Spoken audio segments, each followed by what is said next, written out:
इस सीरीज का पार्ट 2 वह देखना जो दूसरे नहीं देख पाते। जब वे अपने पिकअप ट्रक में चढ़े तो उन्होंने कहा, काम करते रहो बच्चों, पर जितनी जल्दी तुम तनख्वाह की ज़रूरत को भूल जाओगे, तुम्हारे आगे की ज़िंदगी उतनी ही आसान हो जाएगी। अपने दिमाग का इस्तेमाल करो, मुफ्त में काम करो और जल्दी ही तुम्हारा दिमाग तुम्हें पैसे कमाने के दूसरे तरीके बता देगा। उन तरीकों से तुम इस नौकरी से ज़्यादा कमा लोगे। तुम ऐसी चीज़ें देख पाओगे जो दूसरे लोग कभी नहीं देख पाते। मौके उनकी नाक के नीचे होते हैं, फिर भी ज़्यादातर लोग इन मौक़ों को कभी नहीं देख पाते। इसका कारण यह है कि वे पैसे और सुरक्षा ढूंढते रहते हैं, इसलिए उन्हें यही मिलते हैं। जिस वक्त तुम एक मौका भांपने में कामयाब हो जाओगे, उसके बाद तुम जिंदगी भर मौका भांप सकते हो। जिस वक्त तुम ऐसा कर लोगे, तुम लोगों को कुछ और बातें सिखाऊंगा। इस बात को ध्यान से समझ लो ताकि तुम जिंदगी के सबसे बड़े जाल से बच सको। माइक और मैंने स्टोर से अपनी चीज़ें उठाई और मिसेज मार्टिन से गुड बाय कहा। हम वापस पार्क गए, उसी पिकनिक बेंच पर बैठे और वहाँ घंटों तक सोचते रहे और बातें करते रहे। हमने अगला हफ्ता स्कूल में इसी बारे में सोचते और बातें करते हुए बिताया। 2 सप्ताह तक हम लोग सोचते रहे, बातें करते रहे और मुफ्त में काम करते रहे। दूसरे शनिवार के आखिर में मैं मिसेज मार्टिन से दोबारा गुड बाय कह रहा था। कॉमिक बुक स्टैंड को ललचाई नज़रों से देख रहा था। हर शनिवार 30 सेंट न मिलने में सबसे दुखद बात यह थी कि मेरे पास कॉमिक्स खरीदने के लिए बिल्कुल भी पैसे नहीं होते थे। अचानक जब मिसेज मार्टिन मुझे और माइक को गुड बाय कह रही थी, मैंने उन्हें एक ऐसा काम करते देखा जो इसके पहले कभी नहीं देखा था। मेरा मतलब है, मैंने इसके पहले उन्हें ऐसा करते देखा तो था, पर उस पर ध्यान नहीं दिया था। मिसेज मार्टिन ने कॉमिक्स के पहले पेज को आधा काटा और उसे संभालकर अपने पास रख लिया।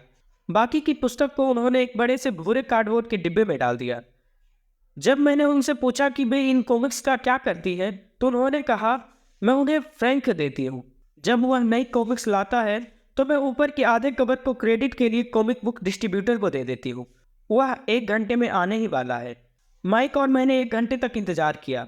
जल्दी ही वह डिस्ट्रीब्यूटर आया और मैंने उनसे पूछा कि क्या हमें कॉमिक्स मिल सकती है। इस पर उसने जवाब दिया, आपको मिल सकती है अगर आप इस स्टोर में काम करते हैं और अगर आप यह वादा करें कि आप उन्हें दोबारा नहीं बेचेंगे। हमारी पार्टनरशिप एक बार फिर कायम हो गई थी। माइक की मम्मी ने बेसमेंट में हमें एक खाली कमरा दे दिया था जो उनकी किसी काम नहीं आता था।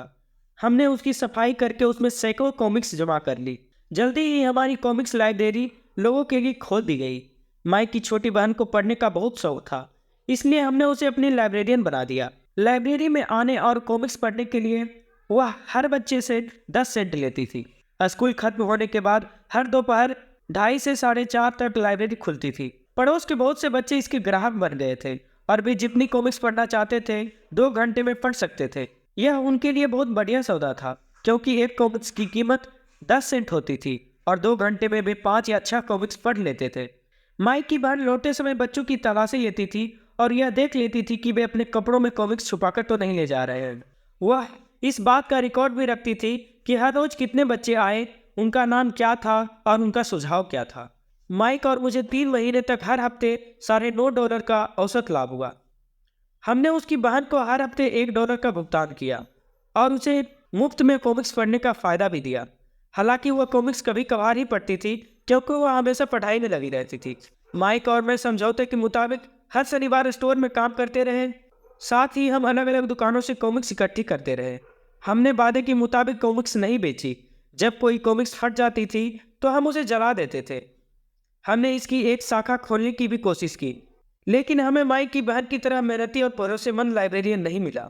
बहुत कम उम्र में ही हमने यह जान लिया था कि अच्छे स्टाफ को खोजना कितना मुश्किल होता है। लाइब्रेरी खुलने के 3 महीने बाद हमारी लाइब्रेरी में एक समस्या आ गई। दूसरे मोहल्ले के कुछ गुंडे अंदर घुस आए और उन्होंने झगड़ा शुरू कर दिया। माइक के डैडी ने सुझाव दिया कि हम अपना यह कारोबार बंद कर दें। तो इस तरह हमारे कॉमिक्स का धंधा बंद हो गया और हमने कन्वीनियंस स्टोर पर हर शनिवार काम करना भी बंद कर दिया। फिर भी अम्मी डैडी रोमांचित थे, क्योंकि उनके पास ऐसी बहुत सी नई बातें थी जो वे हमें सिखाना चाहते थे। वे खुश थे क्योंकि हमने उनके पहले सबक कितनी अच्छी तरह सीख लिया था। हमने यह भी सीख लिया था कि पैसे से अपने लिए काम कैसे करवाया जाता है।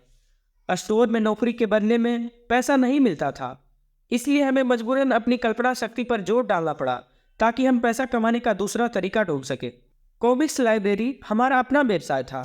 हमारा धन हमारे काबू में था और हम किसी मालिक के मोहताज नहीं थे। इसमें सबसे अच्छी बात यह थी कि हमारे व्यवसाय से हमें तब भी पैसा मिलता था जब हम वहाँ स्वयं मौजूद नहीं होते थे। उस समय हम पैसे के लिए काम नहीं करते थे, बल्कि हमारा पैसा हमारे लिए काम करता था।